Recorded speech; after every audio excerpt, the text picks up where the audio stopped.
గారు ఇది నా కర్తవ్యం, నా బాధ్యత అని మాటి మాటికి నాకు ఫోన్ చేసి మాట్లాడి ఇంత కార్యక్రమం చేశారు. భగవద్గీతలో మొదటి అధ్యాయంలో పాంచజన్యం ఋషికేశో అని చెప్తారు. పాంచజన్యము అనేటువంటిది పంచజనుడు, ఒక రాక్షసుడు యొక్క వాడొక సముద్ర జీవి, వాడి యొక్క అస్థిపంజ వాడు వదులుకుంటున్నాడు. భగవంతుడి చేతిలో వాడు ఒక శంఖం అయ్యాడు. భగవద్గీతలో ఉదహరిస్తారు. అటువంటి శంఖాన్ని పూజిస్తే ఈ యొక్క కౌరవుల యొక్క హృదయాలు దాన్ని తొలగిపోయి దడదడలాడిపోయాయి.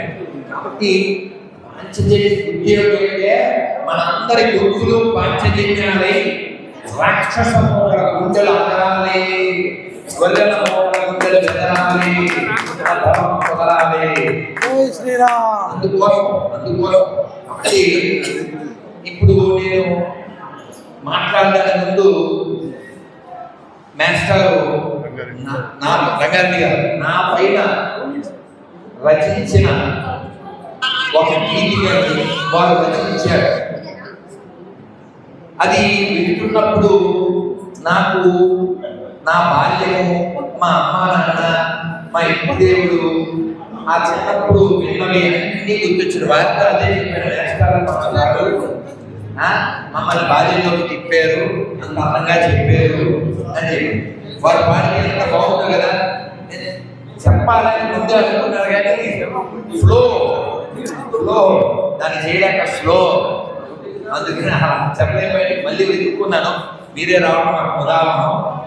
ఇంకా మాస్టర్ అయితే మా ప్రధాన గురుజీ సాహిత్య దోషం అది వంతులన్నీ వేశారు కదా. మనం ఎప్పుడు కోరుకునేది ఏంటంటే ఎక్కడ చెడు మనం కోరలేదు, కానీ మన చెడు కోరితే ఖచ్చితంగా వాటి చెడు కోరాల్సిందే. మనం ఇంకా చెప్పాం కదా, fire like A flame. Thank you very much. తెలుసుకుందాం మళ్ళీ మళ్ళీ కలుసుకుందాం. భారత్ మాతా కీ జై, భారత్ మాతా కీ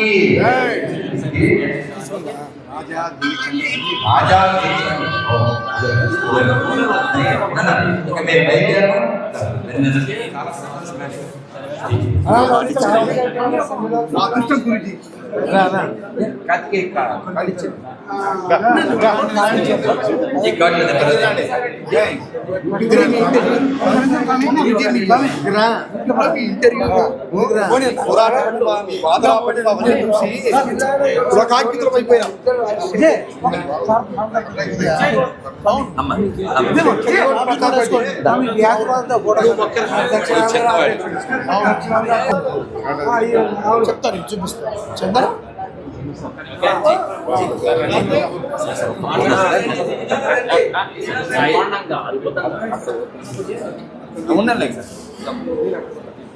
మనం ఈ కార్యక్రమం బాగా జరుపుకోవడానికి కారణం మన వాళ్ళ యొక్క అవస్థలే కాకుండా కొన్ని వ్యవస్థలు కూడా, ఆ వ్యవస్థల్లో పోలీసులు కూడా చక్కగా వచ్చి ముందే వచ్చి అంతా చూసి వారి యొక్క పర్యవేక్షణ కూడా ఉంది, రక్షణ కూడా ఇక్కడ ఉంది.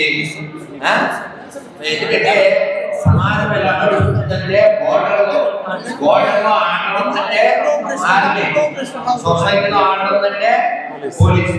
కాబట్టి కనపడిన 4వ సింహమే ఇక్కడ ఉంది. చాలా సంతోషం.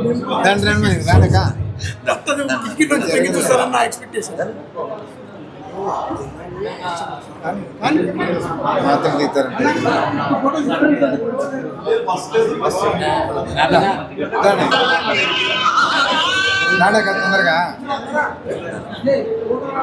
సుధా